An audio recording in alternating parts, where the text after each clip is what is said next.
today, or whether you are watching this live session really live or watching the replay.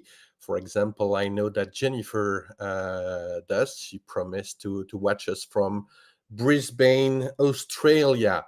To be very transparent with you, I have problems connecting Kevin at the moment, or guest today. I hope it's gonna be fine in a few seconds now. He sent me a message a few minutes ago that he could not really come in the Restream tool. And as you might know, you need to use this kind of tool to stream live on LinkedIn. There is no organic live tool at the moment. Maybe it's one of the questions I also wanted to ask to Kevin. So thank you for being here. I know that some of you already are expecting the beginning as Mick. Nice to have you here, Mick. Looking forward to today's session. I wonder if Kevin D. Turner can get a top voice badge for new feature reporting. Good question. We will ask him in a few minutes if he can come in. Let me just check my messages. Is not there anymore. Bonjour for the French-speaking people. I know I'm not used to have those live sessions in English, and but everyone is, of course, welcome as soon as you understand a bit of English. My English is not perfect at all, so I hope that also Kevin will be trying to maybe rephrase sometimes if needed for international English people, like, for example, Zoran. Nice to have you from Munich. Zoran, say hello. Do the same exactly in the chat, please. Just say hello to be sure that everyone is here on board at ease to speak with Kevin. I hope it's gonna happen at least a few minutes. Hello to Isabel, which is not too far, who is not too far from me in Belgium. And Kevin is hello to Tanguy too from Belgium too. Kevin is from Texas, exactly in Dallas. He lives in Dallas. I know that there are people from all over the world watching this. From the Netherlands, we have people from Poland. Thank you. We have people from Germany, from Florida. Great to have some. I guess you have a better weather than we have. And guys, look who's here. Ladies and gentlemen, I cross the fingers so strong it could only happen. Nice to have you on board, Kevin. How are you doing? Zaki, I'm doing great, but technology isn't always our friend. And You know, today it was not. Yesterday, I had major updates, security updates, right, on yeah. Apple, on both phone and on the computer. And today, nothing works. I finally took your approach with the mobile, but it still wouldn't work on mobile. But I Mm. copied the link, brought it back to my MacBook, opened Safari, put the link in, and now we're here. So why it wouldn't work, we don't know. You know what? Whatever. You are no live with us. Okay. Yes, I very started excited. a few seconds ago. No worry, Kevin. I'm so glad to have you during this live session. I know that there were a lot of people expecting the session too, because it's like the end of the year, so you can be like summarizing maybe the year, and maybe look forward and do some Mhm. prediction. So my first question would be about a native live tool on LinkedIn. Do you think it's going to happen? Because as I explained the audience, we need now to do it via Restream or another third-party tool. Do you think it could happen? Just first question, because you were They are working on it. problems. They are That's working at it. That's one of the reasons you've seen some changes in how video processes on LinkedIn. From our profile video, right, went away because Yeah, that was a few days ago. third-party software. Mm-hmm. Same reason that the video now that we load to LinkedIn now has a cycle, and Yeah. then you have to, at the end of the video, you have to put play again or make a couple other choices. That's a native video component now. So before it was a third-party software. LinkedIn's trying to get away from as much third-party software as possible. Mm-hmm. It's more secure, or maybe more under your control. So Mm-hmm. maybe they feel more secure that way, right? And it reduces the cost of doing business. So that's what they are getting after, is getting native video here. Today, our experience today, if this had been native video, would not have happened, right? Exactly. We would have been able to log into LinkedIn and we would see each other. We might even be able to spend a few moments, because I have to ask you, your pronunciation of your name, De Gros. is it Zaki or is it Javier? Because in Xavier. Texas, it's Javier. Xavier, if you want. Xavier. Xavier. Yeah. That would be my third choice, because that's more Latin America for me. So Yeah, I was trying to figure that out, and my daughter, fluent in French. Is she? Yes, wonderful, incredible. She said, "Oh, it's probably Zaki." Right? Okay. So I was No, like, I would not I recognize it, don't to be know. honest. When I went to your pronunciation, I couldn't pick up enough of it because it went so fast, right? And my apologies, I don't speak French. No, my I apologies. do My English is bad too. to a degree. I do Texan really well. Yeah, I do I Spanish. heard it during a few live sessions. I heard it. I was afraid, like, please do not speak Texan during all life. Just speak English. That would be enough. We won't say fixin'. Kevin, I'm really happy and delighted to have you on this live session. I've been following you for so long that it feels like I know you a bit. And if I follow you closely, Kevin, it's because you are truly the global authority on LinkedIn feature. As Sarah Clay says recently, you are the new features guy here on LinkedIn. You track new feature like no one else, and even not only their appearances but also their disappearances, because sometimes it disappears. Oh You yeah. made this list on LinkedIn, but also for the past year, Kevin, you are working on YouTube, and you shared there some tips and tricks. I'll share the links during the session, of course, so people could also follow you. But Fantastic. first Thank you. question, Kevin. Does LinkedIn, which communicates not very well, not poorly, I assume, do they pay for you? Do they pay for you doing this, or not at all?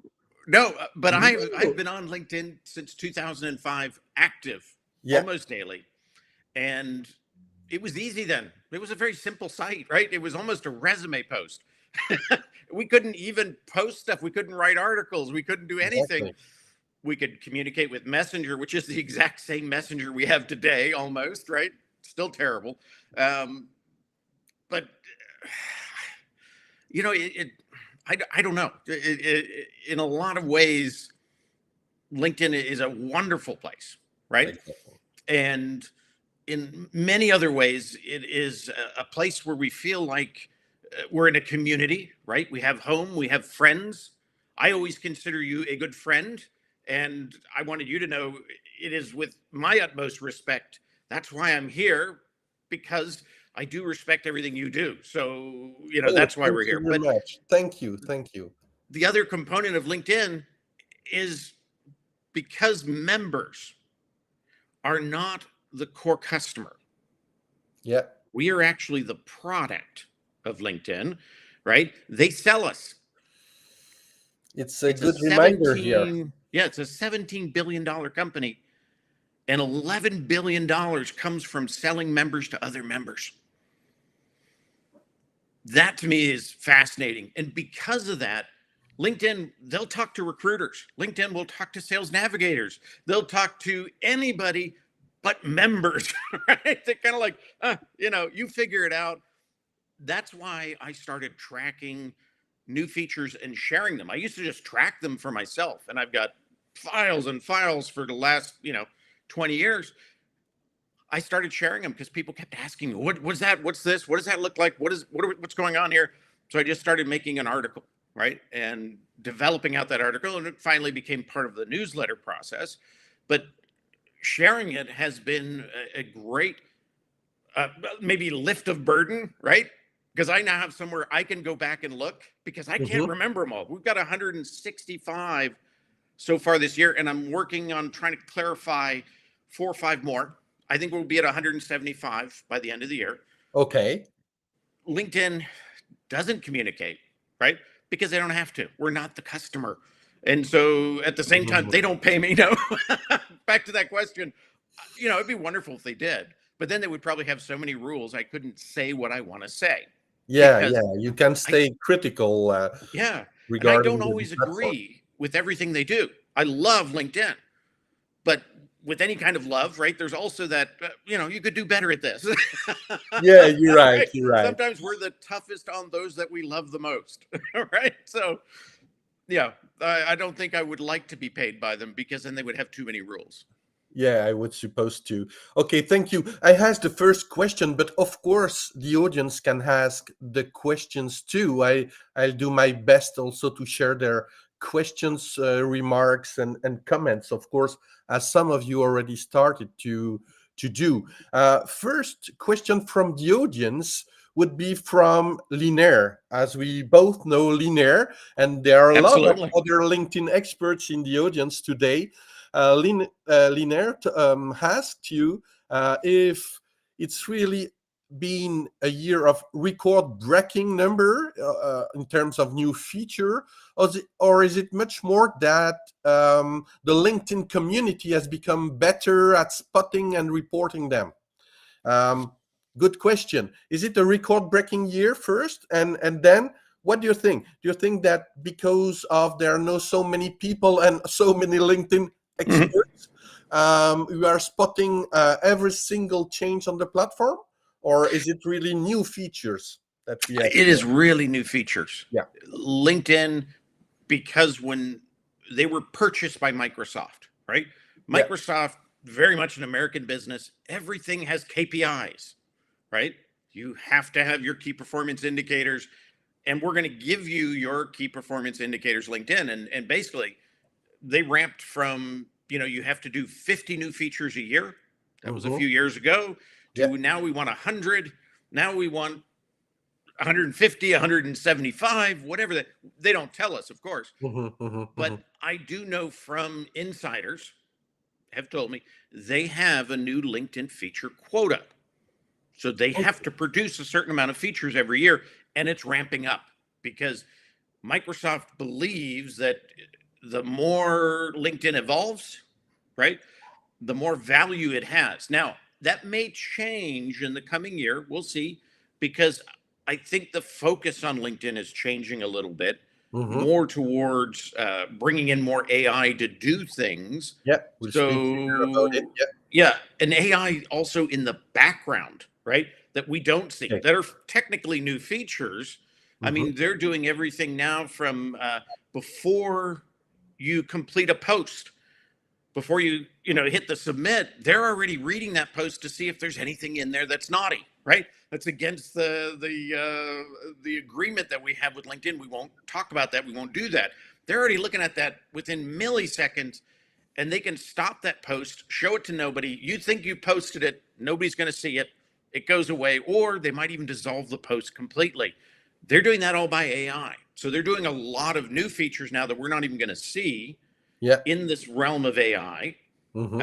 So I think in that sense, we may see maybe fewer next year or the same amount, but I don't think it'll ever go back to, 20 a year like it used to be for the first 10 years. I was on LinkedIn. It was probably about 5 to 10 a year. And then 5 years after that, it became about 20 a year. And then it started to ramp up. Yeah. If you look at the last 5 years of the list that I've been creating, the new LinkedIn feature list, you can see the scale up. And I have to say, it's not me doing the list. It is a group of, I always say, eagle eyes, right? And sharing hearts. And they bring stuff to me. Often they're not sure what it is, but it's different. So I always tell people, if you see something that's different, you don't know what it is, take a screenshot. When you click on it, take the next screenshot, right? And we'll figure it out. And so I'm trying to figure out a few right now that, of course, LinkedIn has no record of, right? You talk to help, they don't know what you're talking about. You go to the help questions, there's no record of it. Or there's a title, but no information, right? Exactly. So you know you're on the right track at least. But that's a big piece of this. And, I think that if I didn't start doing that, I would not be able to add on, because I probably get 20% of the new LinkedIn features come from people bringing them to me. Okay. So, it helps me because the way LinkedIn does things, and maybe this is a good segue into something, the actual rollout of features, right? Everybody always thinks they're last, right? LinkedIn doesn't like me. And it's actually not true. But LinkedIn has found out that when they roll out a new feature to somebody, about 70% of the people do not realize they have the new feature for about 3 months. Exactly. So often you have it, you just didn't know, right? Because nobody told you you had it. They didn't tell you. Nobody else told you. Now, what LinkedIn does is it does what's called a 5-wave. Could you explain this? Because sometimes I'm one of those criticizing the speed of the rollout of the new features. So how do you explain it so slow when they roll out a new feature? And do you think it's gonna accelerate during the next month because of the AI, or I don't know? An average, and it's funny because average rollout is 30 to 90 days. Okay. We all know there's some crazy rollouts, like dark mode took a year and a half to roll out, right? That was a slow rollout. What they do during a rollout is they do it in 5 waves. Okay. Those waves are randomized. You're randomly picked for a wave, unless there's some legal restrictions, right? If it could only be done in these countries, then those would be first, right? The rest of the world might be held off. EU's got some data laws that LinkedIn sometimes runs into and has to figure out, right? So that can be a delay, but in a good sense. So you've got these 5 waves. They're randomized, so you get picked for one of the waves, right? Randomly. It's never the same people. Right. So it's not a question about the language, for example, of the platform that you use, because years ago we used to say that even for French speaking, it was better to activate the English on the platform just to be sure to be in the first wave of the rollout. So it's not the case anymore. It's never been the case. It probably was the case. Yeah. Because LinkedIn, California-based company, right? Very comfortable with dealing with, and it used to roll out, it would hit California first. And the rest of us in the States were going, where's ours, right? But going back into there, so those waves are randomized, right? They're timed. So they want to go through a complete wave and they want to look at it and go, what worked, what didn't work? Okay. Was there a collision, a code collision? Let's fix that, right? Is there a better way to do it? Let's fix that. And then they go to the next wave, right? And they try to improve it all the way through. The reason they don't say, we have a new feature, here it is, everybody, because the way LinkedIn was built, it was built basically to display resumes and sell to recruiters, and everything else was added on, right? Yeah. We call it spaghetti wiring, right? When you pull out one wire and 5 more snap, right? In the process, every time they add something to LinkedIn, it's become very complicated as a site. Things have a tendency to break. Now, I wouldn't want to get all the features all at the same time with everybody if it meant every now and then the platform might be down for 4 or 5 days. If that happened, how many times a year? how much of that would we put up with, right? So the alternative is to do these waves and test it. And again, they're randomized, right? They're timed and they're increasing in size. So the first wave is a small group of people because if it breaks, they want it to break on a small group of people, right? And then they kind of test it out. So it kind of load tests as well as it grows. And again, what's interesting, if somebody doesn't tell you you have it, you might have had it for the first wave and you didn't find out till the third wave was rolling out. I get that all the time. People will look at that and go, ooh, I just read about that. You told me about that. And I found it today. Now, they may have had that for 90 days. Yeah, sometimes. But they didn't know what to look for. So I think sometimes we think we're being shunned, but we're not. And it's done for the right reason. So I understand why they do it. Still, does it frustrate me when I don't have it? Yes. But that's the beauty of having this group of people, right? Yeah, who contribute. Right. Because that 20% that I can't find, they're finding. And they're bringing to me. Community. It also means what I told you just a few minutes ago. You are the reference. So even when I have a question, I send you a private message to see if it's a new feature or not. And sometimes your answer really disarmed me. Like, what, 2 years from now I already have it? Yeah, it was the case, but I forgot it. Okay, and Nick, I'm always going back to those articles and doing a word search, right? And going, it was there. Because people will even bring me stuff that think, I think this is new. And I can't remember. Because, 165 this year, I can't remember them all. But they're all there in one place, right? It's like the little encyclopedia for us. We can go back and find it. Mick Adam, one of our dear colleagues too here on LinkedIn, says the wave system helps to limit the numbers of tickets for things that don't work. Do you think it's also one of the reasons why? Oh, absolutely. It's one of the reasons they also stay quiet at a rollout.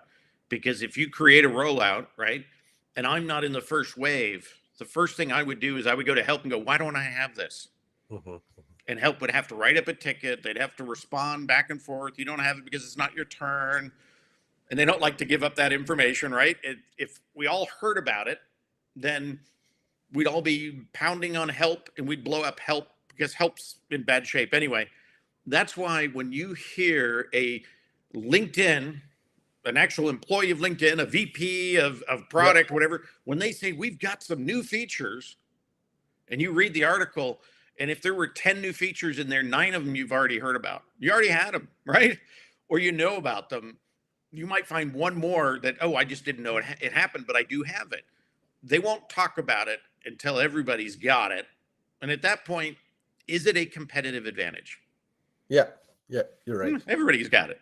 All right. You want to know as soon as you can, even if you don't have it, especially if you're training people, because we have a lot of trainers in our community. And if they go in and they train something, they want to be able to say, and this is changing, like celebrations, right? It has changed into a whole new thing, catch and grow up, kind of goofy names, whatever it is. And it's evolved. So you want to be able to, if you only have celebrations, I still have celebrations. I don't have the catch and grow up. If you want to be able to train on that, you have to be able to say, this is transitioning to this. And here's some screenshots, right? You want to be able to speak intelligently. For instance, here for the celebration, just the visibility of the option changed, but it was already there for more than a year. I think that we have this. Absolutely. Among the new features, Kevin, there are several that raise questions for me. For example, LinkedIn has decided to limit the number of personalized invitations for people using the free version of LinkedIn. Do you understand this kind of decision? How would you explain it? I understand it, Xavier, but I don't agree with it. If that makes sense, right? I would not make the same decision. There are 2 schools of thought on this, and I've talked to quite a few people on the inside. One was the reason they started this process is that the majority of the spam messages that we get every day, everybody gets them every day, right? The majority of those come from free accounts as invites. Okay. So they thought, well, if we make the invite blank, then the spammers are less likely to use the invite process, which I don't buy into that, because spammers are spammers. If the only way they can do it is a blank invite, they'll do a blank invite, right? Then you'll go to their profile, and their profile will have to be convincing enough to make you want to do it, and they usually aren't. So maybe there is a fail in that process. So that was one end of it. The other end of it is LinkedIn has a new boss, right? And Microsoft likes to make money. Lots of money, right? And so they thought, people like invites that are really networking, that are using our tools a lot. They like those invites. So if we can step them into premium by limiting the invites, then we have now a new revenue stream, right? Do you see other new features that go this way, meaning pushing towards paid versions? I hope they don't, because I think punishing people to get them to upgrade is not good, right? Rewarding them to upgrade is good. If you want to do AI features, you got no choice, right? I will pay for premium. That shouldn't be free, right? That takes a lot of money, a lot of expense, a lot of experimentation to build those AI features. Yeah, you should be able to sell those. It is a business, right? we sometimes forget LinkedIn is not this social good platform, right? It's not Craigslist. It's a business. It's not an NGO, of course. Yeah. So and they're there to make money. We should always remember group. Yeah. And Microsoft, who has interest also in OpenAI. So it might also explain why, well, at least to me, LinkedIn was so late compared to other social platforms. Even when Microsoft bought the company, it didn't really accelerate, I think, too much. But now that they are in a group very, very at the front in terms of AI, I think they are accelerating a lot. And if you think about, too, artificial intelligence, LinkedIn has used artificial intelligence since day one. Things like the algorithm that affects our posts, that's a math equation, right? That's a calculative math equation. That is AI. So LinkedIn always had that. But what has changed is LinkedIn's attitude about using AI to give a member a competitive advantage, right? To make my profile better, to make my content better. And I always look at AI, I've got a mixed opinion. I think it's cool. I've been a beta tester for OpenAI since 2021 with ChatGTP and, enjoying that. But I look at AI as it's an incredible muse, right? But it's a terrible artist. It can make things that can make you look so bad. And if you don't pay attention, you're going to become mediocre in no time if you just trust it, right? And it can actually go beyond mediocre. It can put you in legal jeopardy because it'll do things that you wouldn't normally do. You're smart enough, but if you're using it so fast and not paying attention to it, it's like, oh, it's always been good. They're going to put you in a spot. And actually, Ryan Roslansky just had a post maybe 3 weeks ago. And it was a kind of a character of him that ChatGTP generated, right? And he's running, and that's typical of him, half shaved, running around. He can't grow a beard, I don't think, but that's another story. We can, right? Real men can. But as he's running, I'm looking at the background. There is no diversity in the background. It's all a bunch of young white guys also running behind him. It's like, and I asked him, I said, did you realize that the bias within ChatGTP has now put you into a visual where you don't support diversity? LinkedIn's always about diversity, right? And giving everybody a fair chance. But the visual that he chose without really looking at it hard enough has a different message in it that is kind of the bias of AI. It's mostly written by 22-year-old males. Right? They have a perspective. We all know that, right? We were 22 once. Kevin, among all the AI new features that we have seen rolling out on LinkedIn those last month. Are there some that you think are interesting and that would be in your top 10 of the year, or not yet? It's not really convincing enough. Xavier, I think there's two. One is the summary function. Mm-hmm. So if you read an article, right, it will summarize the points of it. I think that has value, not to create a post from that, which people will do, but it has a value in, I don't have enough time, and this is a 10-page article, and I want to get down to the gist of it to see if I'm really going to dive in deeper. I think that summary thing is really pretty incredible. So it's the same if you're on ChatGPT and you throw a big article in there and you put too long didn't read, right? Just the initials. It will do the same thing. It'll run a summary for you. Yeah. That I find is really useful.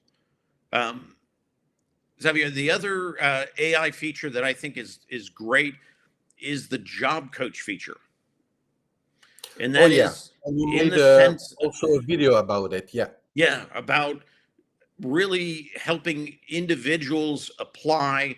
So as you're looking at jobs now, what this AI coach will do is it'll say, don't bother with that one. You're too far off, right? Or if you really want to go that direction, you need to get these kind of skills in place before you apply. Or it'll say, hey, you've got this. This is a perfect match. And let me help you write a cover letter to go with it. Let me help adjust the resume in the process to make sure all the keywords are in there. To me, that's a huge competitive advantage for somebody who is a job seeker. Now, it does require that they pay for premium. So not all job seekers can pay for premium, and I get that. Exactly. I hope that's one of those things that they will either roll out for free or at least roll out at a very reduced rate for people who are, career transition people. I think they should have a program for that one just as their give back, because I think it's a really cool tool. Now, if we all have a competitive advantage, nobody has a competitive advantage, right? So I don't know what it'll do to the recruiters on the other side. Exactly. So we spoke a bit about the AI new feature, and you mentioned two of them that really had value to the experience you have. Is it the criteria adding value, meaning that you would use to elaborate your top 10 of the new feature? Is this something that we should all focus on, or are there other like technology advanced tool criteria that could help defining our top 10? Because there were a lot of questions about the top 10. LinkedIn is a very personal place, right? Yeah. We all have different goals for being on LinkedIn. Some are to find new jobs, some are to create relationships, some are to socially sell, some are misguided and they're spamming, right? We all have different goals on LinkedIn, and that's the beauty of LinkedIn as a community. It's a platform, right? So to me, to say, I can say these are my top 10. They may not be Xavier's top 10 or anybody else's top 10, right? So I look at them in that sense of, what do I like? And I try not to influence others in saying this is bad, right? Because it all has a purpose. Now, sometimes LinkedIn just has bad stuff, and that we all agree on. But what would be a new feature that is absolutely a must that you have in your top 10 that you didn't mention until now? And then we share also others elements from top 10. Well, in this one, actually, McAdam brought this to me. And it kind of goes back to, the language you choose on LinkedIn, and that's this auto-translate your feed. So if you've chosen French as your core language, right? Yeah. The feed now should come to you in French. I wrote it in English, but when you see it, it's in French. And then instead of seeing translate, you'll see original. So you can click on the see original, and then you might see how I wrote it in English and say, wow, translation was pretty bad, or it was pretty good, right? So that was one that Mick brought to the list, and I think that's a really, really cool feature. Now, it works in French, German, Spanish, and Portuguese as core languages, and they're expanding it. So I think that's a cool thing. Do we What's need to that? go to the settings and activate this, or is it by default? It is by default when you pick your core language. So if you pick Okay. French as your core language instead of English, then you should start seeing that in your feed as long as your wave has hit you, right? I know Mick has a good post on it. I've also got it in the list that kind of shows the process and how it works. And I think that's pretty cool because that makes the world much smaller, right? Mm, I mean, translate was indeed, kind of cool, indeed. but it is still an extra step. Now it's coming in my favorite language. Now I really wish that English was included in this. Oh So yeah. I didn't have to hit translate because I've got a very global community. You know, this stuff comes across in many different ways. I would like to see it all in English and then be able to see original. Could you repeat the languages? It's already It's in French, possible to French, German, Portuguese, German, Spanish, and Spanish, Portuguese. and Portuguese. Yeah. Okay. Thank you. Those are the four that it's currently functioning in. Okay, great. And if I know that Mick is with us, so Mick, do not hesitate to share the link to your post. Would be really happy also to display it on the screen. I also asked, preparing this live, I asked in a LinkedIn post what were the favorite 2023 features of my network, and you can continue to do so in the chat. Let me just share, for example, here, Nujeza, who says that her different favorites are in the top 3, the inbox in company pages, the scheduling button, and improve analytics. Well, there are things here because, for example, the inbox in company pages, I'm also really happy that it now happens, and not only for single admin company pages, but for all the company pages. Exactly.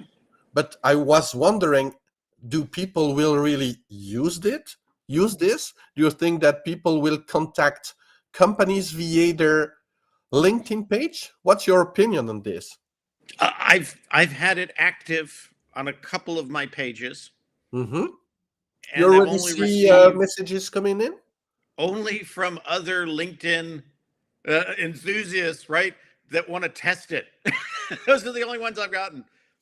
The feature that I like better than that for driving that kind of business connectivity, and it's a premium feature, right, to say, but it's a custom button that you can then place on your profile, but it also follows your headline as you comment, as you're in groups, and you can say things like book an appointment, check out my website, that kind of stuff. It is hyperlinked, but sadly LinkedIn didn't follow it all the way through and make it hyperlink blue, right? But I have received opportunities off that. Okay. That to me has real value because, again, it's watching me, it's following me everywhere I go on LinkedIn. And that's where we're making connections, we're building trust, we're sharing knowledge. Those are the people that you want to be able to say, oh, all I got to do, I don't even have to go to his profile. I can go right there and say, hey, let's have a conversation. Mm-hmm, mm-hmm. But let's be clear and precise here. It's only available for profiles. It's not something you could. Yeah, it's not for business pages. I wouldn't be surprised if it doesn't show up for business pages.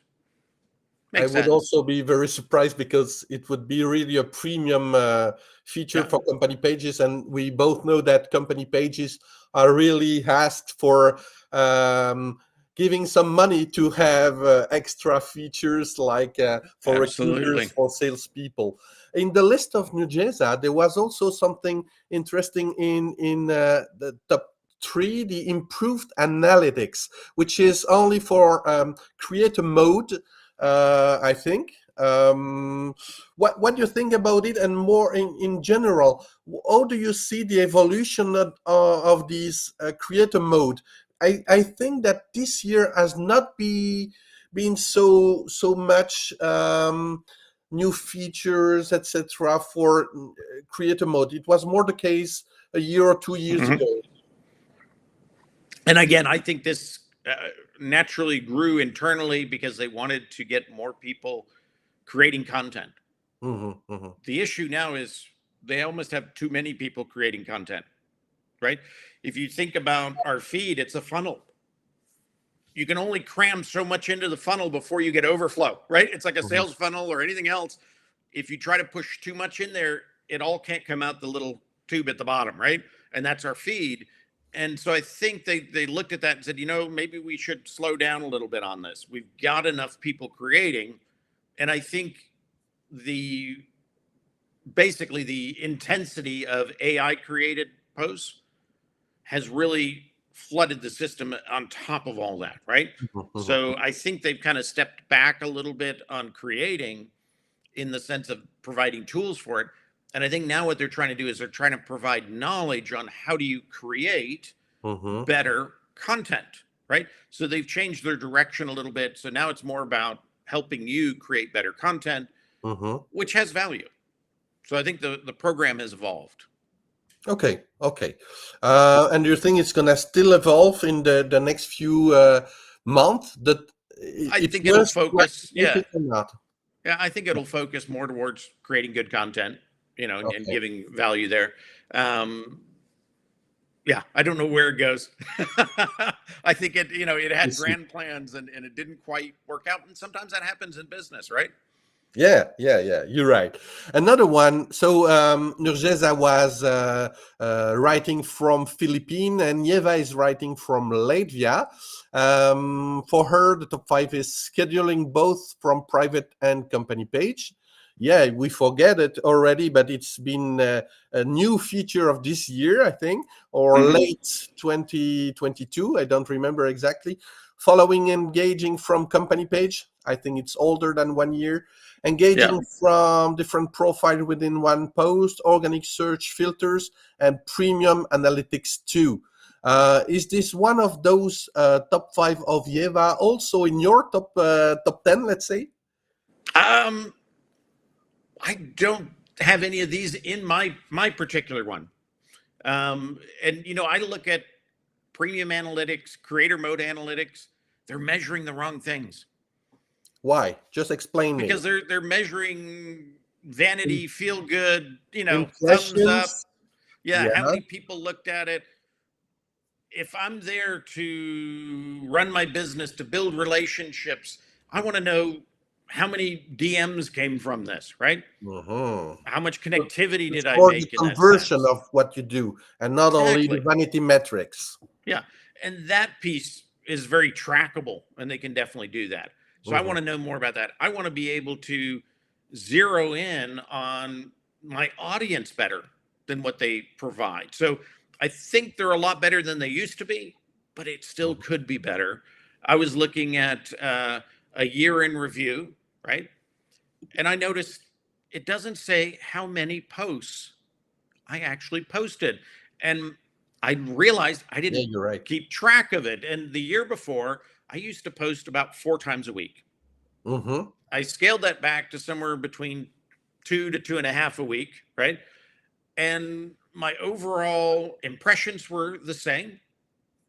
And my engagement was a little better by posting less, right? Okay.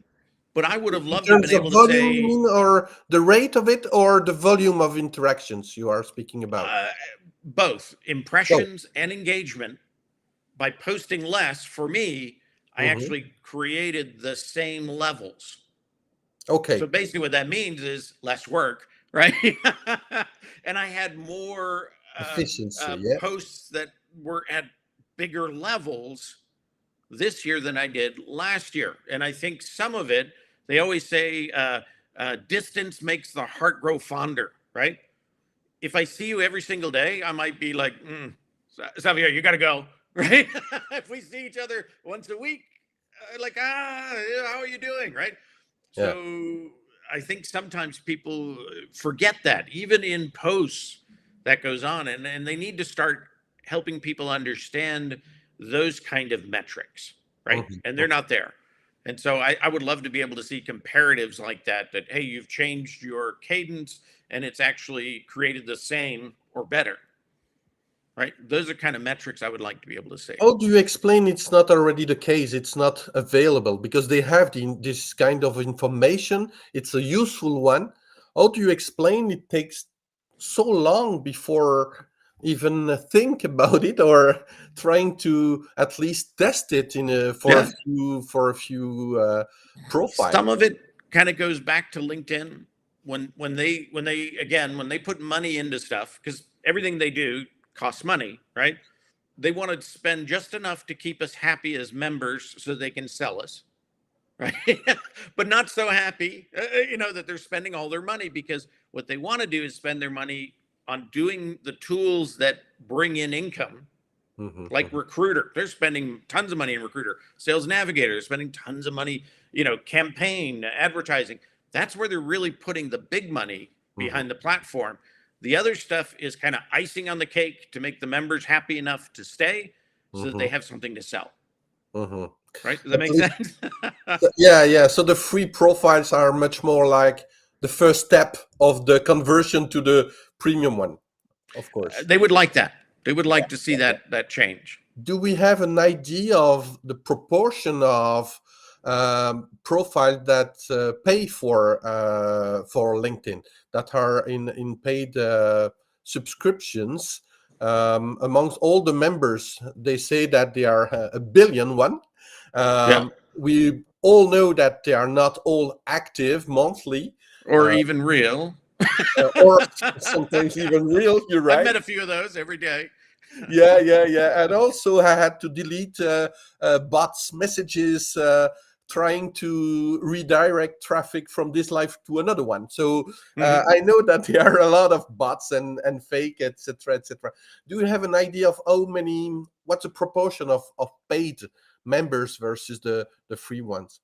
For My understanding, and this is just towards premium. yeah, I'm not looking at Recruiter or Sales Sales Navigator, but just the Navigator. premium products is around 15%. It's That's a actually lot.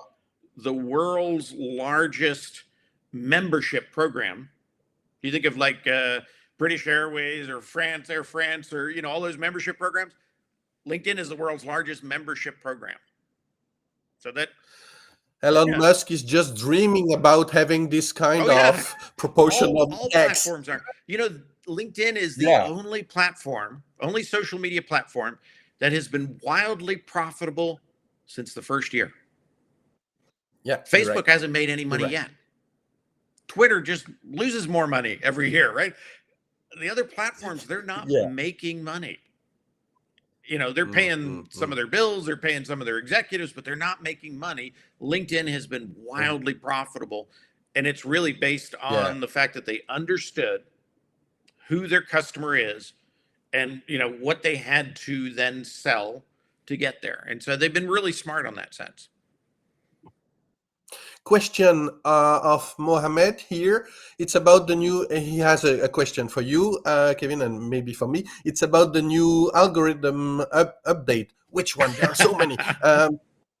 Why they make it too hard to reach a large audience? Yeah, there is a trend this year. Of course, the decline of the reach, the decline of the engagement, not speaking about the engagement rate, but at least of the engagement is there. For some people, it's even, I heard about 70 or 80% less reach compared to last year. The question here is, why do they do so? And do you have an answer to this, I Kevin? I would have I them, but think I some would of it be is a happy to hear you. misconception. LinkedIn is not trying to limit who we get to, right? They're Hmm. not trying to make it so easy that anybody can go viral and blow it up, right? Because that has no value either. We always see those posts. We know what they are, right? They have no value. But what LinkedIn is doing, it's crafting algorithms, right? That Hmm. are based on what do people want to see. Now, some people will disagree with that, but I look at that, and when we went through a time frame where every influencer, every self-proclaimed LinkedIn expert said you have to do selfies, you have to do selfies, you have to do selfies, right? Everybody was doing selfies, and all of a sudden selfies were out, right? Where you got to post personal, you got to post personal, you got to tell the dirty, dirty details of your life, and all of a sudden it's out again, right? Same thing even with document posts, which some experts Yeah. mislabeled as carousel, which I can't stand. That's why I always put brackets around everything, because I use the real word. PDFs. Let's call them Right? PDFs. Yeah, there you go. So that's gone out now. And now they're talking, you know what's in is just written posts. Well, it's what people get tired of. If we turn on the TV and it's the same show every single day, we look for something else. And it's happening on LinkedIn. So people think, well, all I got to do is I got to do these document posts with selfies in them and some personal information, and I've got it made. And now my reach is 90% down. My reach, I vary everything. I try everything. And I've actually got the same reach as last year with half the work. So you would say that for this recipe, this LinkedIn recipe, the best is to mix and not to be mono format and a single focus. Think about how you like to see stuff, right? If you're getting tired of stuff, everybody else is too. And don't believe what, again, if somebody out there yells and screams, this is the way to do it. It was the way to do it. If they're yelling and screaming it now, it's no longer the way to do it, right? Anytime we study the past, it can help us predict the future, or it can help us repeat the past, right? The key with people is we evolve, algorithms evolve. So by doing the same thing, because it worked yesterday, doesn't mean it's going to work today or tomorrow. So evolve, right? Try new things. And I think the biggest thing that you can do is get involved in other people, right? Comment, get out there, help them, grow them, and they'll come back and help you grow you, right? It is a community. If you do that, if you nurture your posts, you're not going to have any problem with any algorithms. Yeah, and Mick again is summarizing it very well. Simple rule: don't write for the algorithm, but for your audience. It's a basic one, but it's a very important one to remind. Absolutely. Thank you, Mick, for your effort here. Time is running, Kevin. What about next month? What about next year? What do you expect? What do you hope? For example, here James Rose is really hoping to have editable scheduled posts. I would be also very happy, because when you sometimes write in advance content, even if you are there when it's published and then you comment, etc., you are not able until now to edit those prepared posts. How is it even possible? And then second question, because it's very specific to LinkedIn. In most of the other social media platform, it's possible. And other questions: what are your hopes? What is on your wish list for 2024? I think we touched a little bit on this kind of native video part of the platform. I think that's going to change the way we do things. I think things like scheduling, they will evolve because they've found out people like scheduling, right? So maybe that ability to edit will come in. Maybe, they just added in the ability now to schedule polls and multi-image. That was just in last month, right? So they're growing these things. So I think those things will evolve. I think that there's going to be a combination of scheduling a video poll. So you'll be able to speak, tell them what you think, and there's a poll component, right? And you'll be able to schedule it all. So you mean mixing two kind of formats in the same post, and be able to because schedule it makes sense. One is giving one would be giving the context, and the other one is looking for the interaction. And you think about it, even if it just images, right? Makes sense. Do I look better in this haircut or this haircut, right? And you have a poll. Normally it was all comment driven, but if it was poll driven, do you like this cover of my new book opposed to this cover? those are the kind of things that should be pollable, right? That are not. So I think video, image, kind of rich media polls will come. I think that's a next Mhm. step, and I've heard there's some development going on in that area. So to me, that's Okay. exciting because I've always thought it was missing, and I would get back and excited about polls again if that were available. Mhm, mhm. And I noticed that polls are once again coming back. Uh, it's another wave Well, of polls and you at the think about it, moment. It's quite it goes interesting. right back to that. What do people get bored and tired of seeing, right? And then you bring something Mhm, back like mhm. that, and it's fresh again, right? Oh, I haven't seen a poll in a Yeah, long time. I love polls now. I hated them last year because I that's all I saw. When you see too much of it, you better change what you're providing because you just fit into the blur, right? You always want to evolve. yeah, you're right.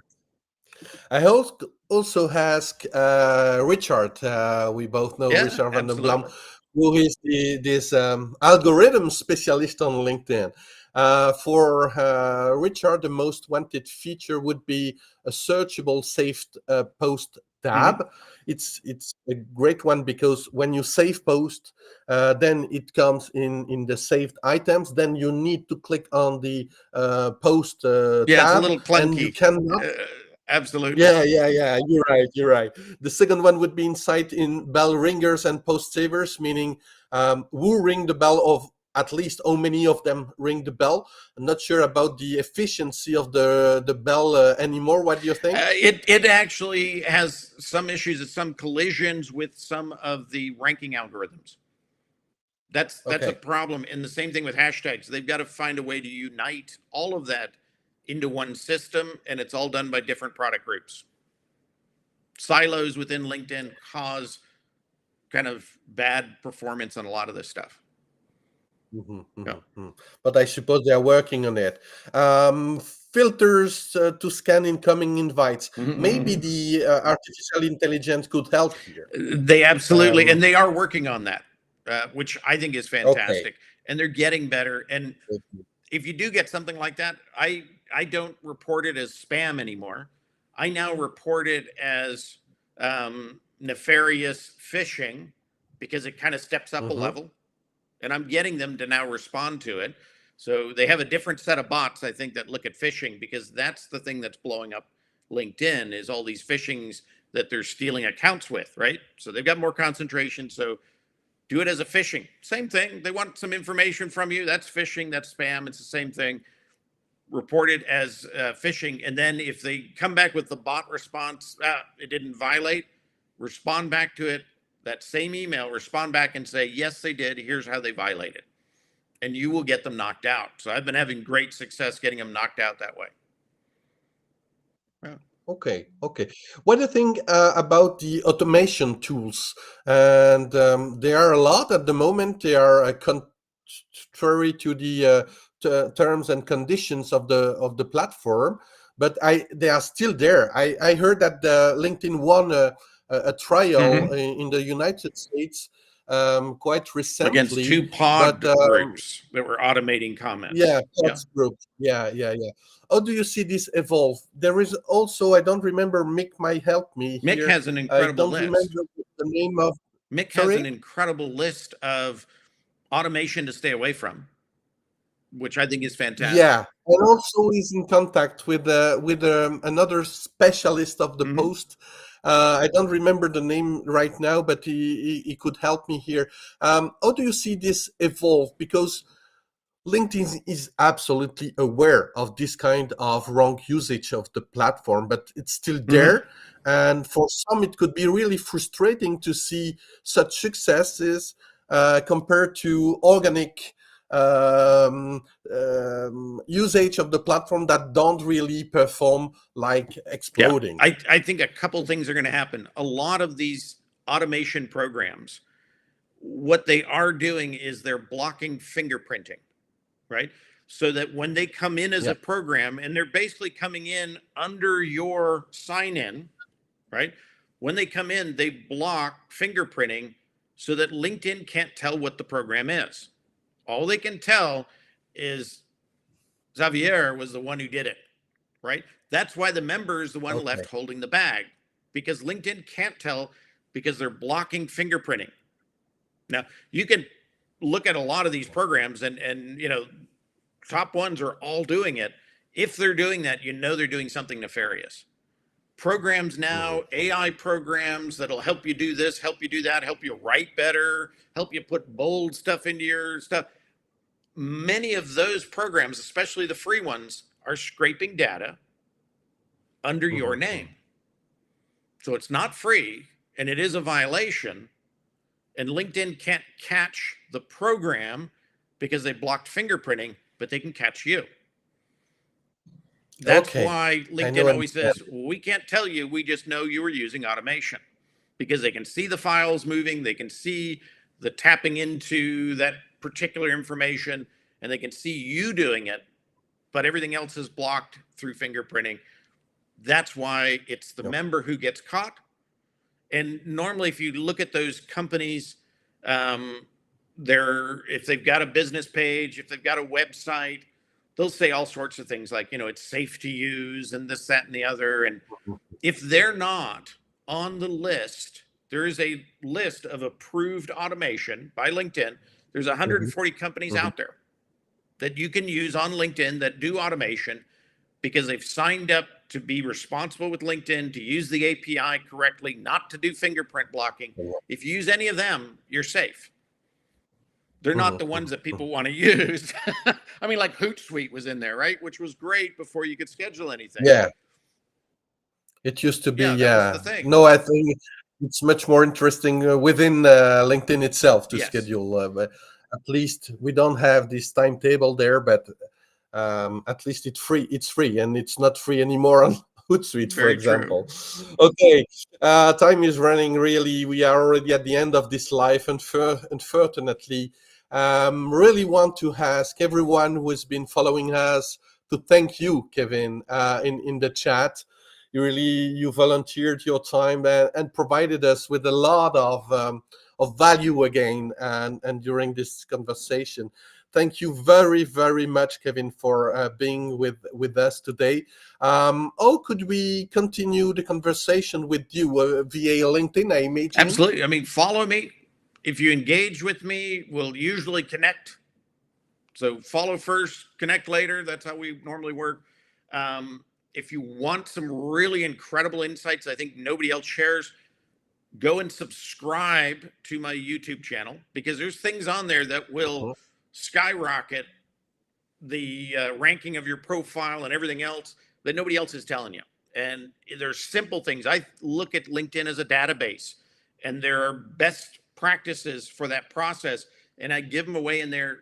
They will help you tremendously kind of become the perfect product for LinkedIn, which means LinkedIn's going to promote you. So if you would subscribe, I would appreciate it. I am just probably 40 short of 1,000 on YouTube. And when I get to 1,000, YouTube pays me. So I appreciate it. Costs you nothing. If you're there, please subscribe. Even if you don't like my stuff. No, I'm kidding. Let me know. But please subscribe. That's the best way to help me right now. Great stuff. And I'll put the links also in the comments so everyone can follow you. And I must say, and you didn't pay me even a peanut for this. They are really, really interesting information and tips and tricks on your YouTube channel. On your LinkedIn profile, we can also have access to the new LinkedIn features list, because you have 3 different articles for this year. Yeah, they got too big. It's also a yeah, it's not too big. Yeah, exactly. Once again, Kevin, thank you very much. I wish you a very Merry Christmas for you and all your close ones. I hope the same for you guys and girls. Thank you for watching this.